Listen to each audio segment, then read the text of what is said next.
Hey everybody, so today we're going to do a little bit more practice with parallel and perpendicular lines. And you can decide if they are parallel or perpendicular just by looking at the slopes. So just a quick reminder, when we have this formula, y equals mx plus b, it's called the slope-intercept formula because m is your slope and b is your y-intercept. It's really important that you remember that.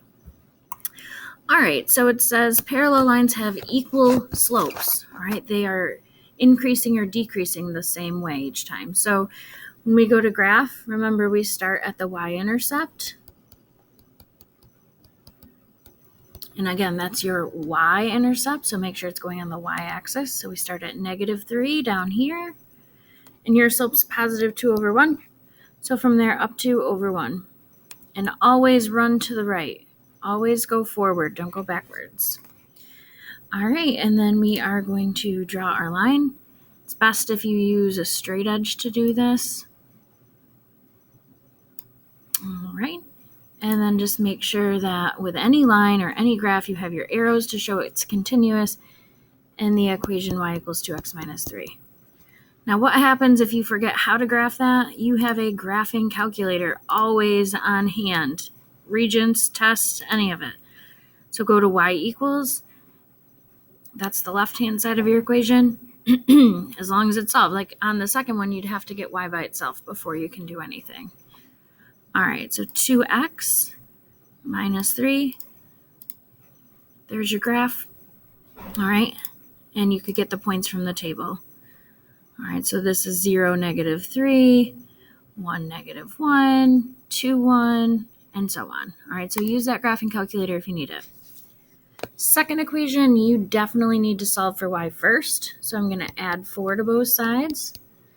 And again, you're trying to make it look like this.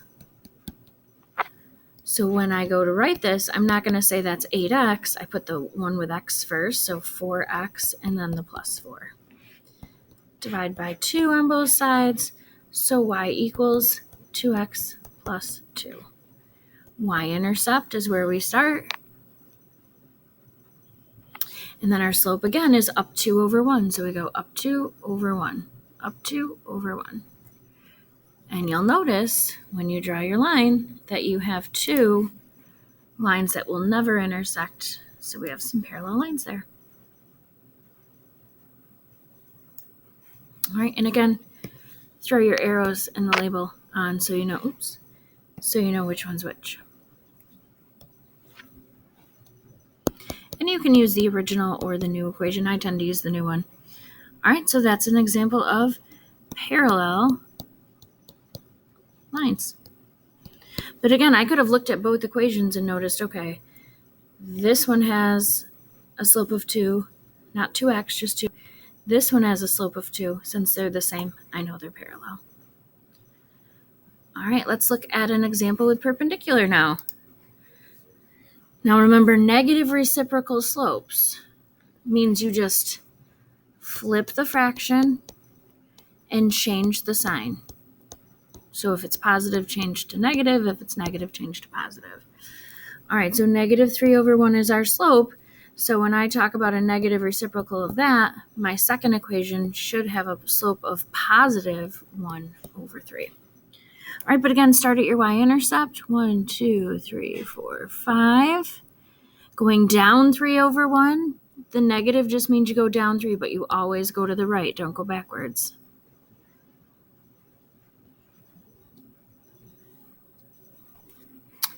All right, and I'm going to throw my line in there. You can use a ruler, like I said before. Arrows.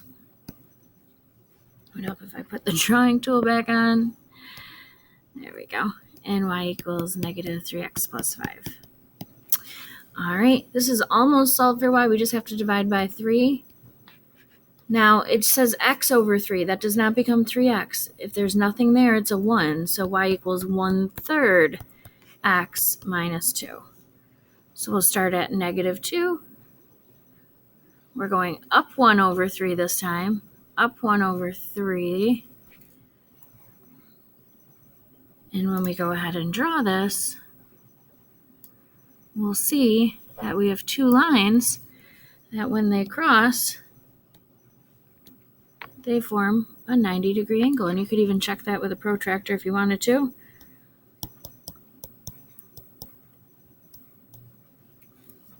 And there it is, parallel and perpendicular. On the next page, I'm going to put this in a second video just because the bell's about to ring. But we're going to use slopes to determine it. So we're going to use y minus y over x minus x.